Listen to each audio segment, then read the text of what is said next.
here. Welcome to my channel. Pretty nice day out. Got the sun right in my eyeball. That's good. If you guys like Dante, James Joyce, Pynchon, crime fiction, new and old books as much as I do, please consider subscribing to my channel.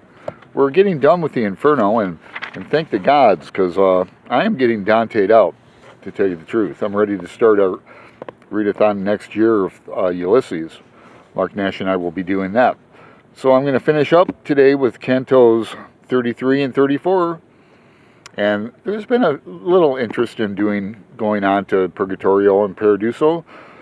So I might do that, but it won't be until next year. I'm going to take a break. But again, we're reading John Karate's edition, translation. That's the one I'm reading at least. And that's the one I'll be following along with the notes on. So let's get started, shall we? Okay, the canto begins with Count Ugolino gnawing on Archbishop Rugolini's head, on his brains. Now, the story is that in 1288, Ugolino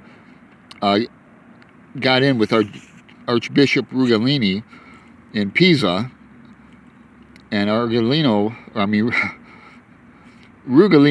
was a Ghibelline. They wanted to get rid of Visconti, and the only I know Visconti through his tarot deck. That's all. I'm not a Dante scholar, or a scholar of Florence, unfortunately. But the plan worked. They got the Pisan Guelphs out, weakening the Guelphs. Rugolino saw his chance and betrayed Ugolino, and they threw him in prison with his sons. Now, the main thing is, we'll get to this, note 18, you will know already, the news of Ugolino's imprisonment and death would not have reached Florence, which you cannot know, so nobody knew what happened to him in prison after they nailed the doors shut. He was, so Dante is making this up as he does with other things, with history and with mythology. You'll remember how he made up Ulysses' death. So, right here, I'm thinking this is a real gross part of the Inferno. And, I want to get rid of the shadow. I'm thinking, would you rather be gnawing on the guy's head or having your head gnawed on? That's my question. It's from the point of view of Ugolino.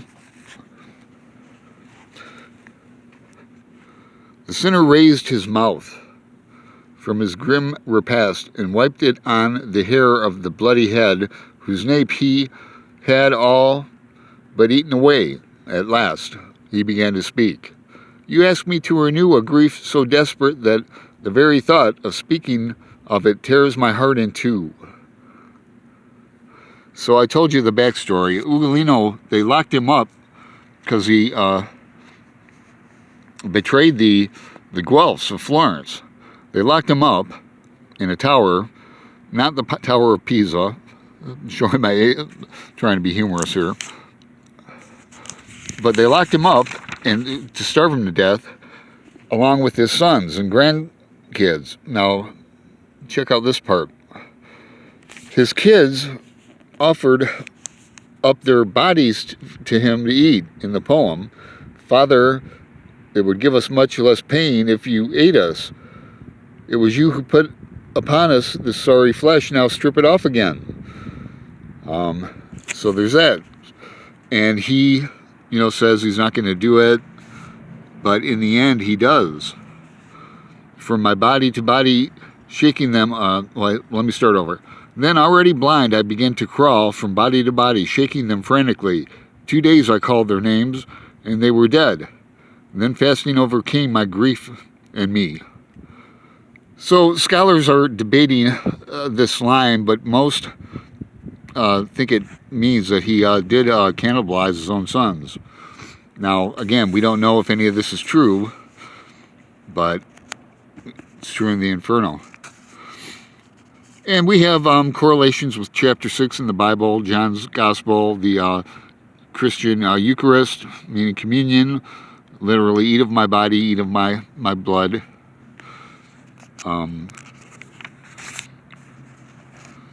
So there's that. And also, here's another set of pairs. You know, we had Francisco and Pablo, who in Canto 5, the pairs, and she did all the talking. We had Ulysses doing all the talking.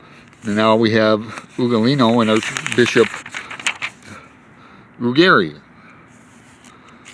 Now, chapter 34, the last canto, is where we finally meet the Dis, Satan himself.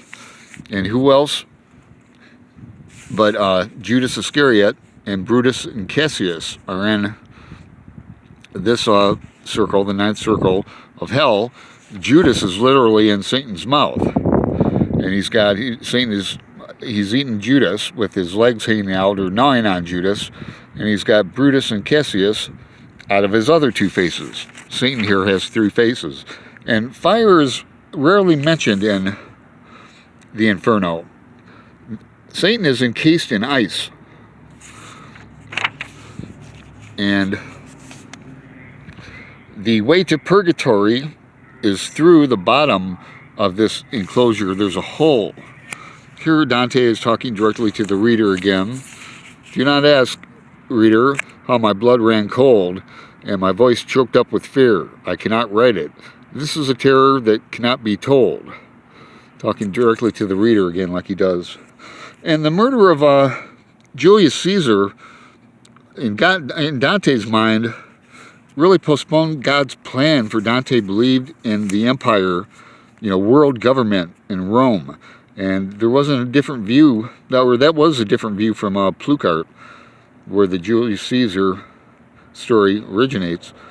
It was another generation, 20 years, until Augustus Caesar, took reign. So Dante and Virgil began to walk upward. You got to get in to get out.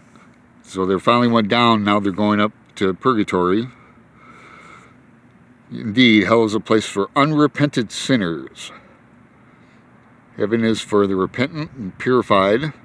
And once you do get into purgatory, you have a guarantee to get to heaven.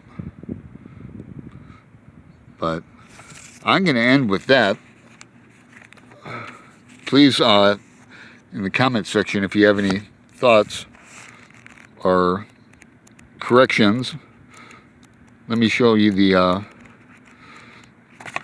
here's a more detailed picture of Satan. The ninth circle. His three heads, three wings, and down into this hole at the bottom, they find a way to purgatory, encased in ice. And everyone, probably thought hell was fire and brimstone. Turns out it's ice. So I want to thank you for your time and consideration. It has been a pleasure getting back into Dante a little bit. But I am Dante'd out. I need a little break, as you do too, perhaps.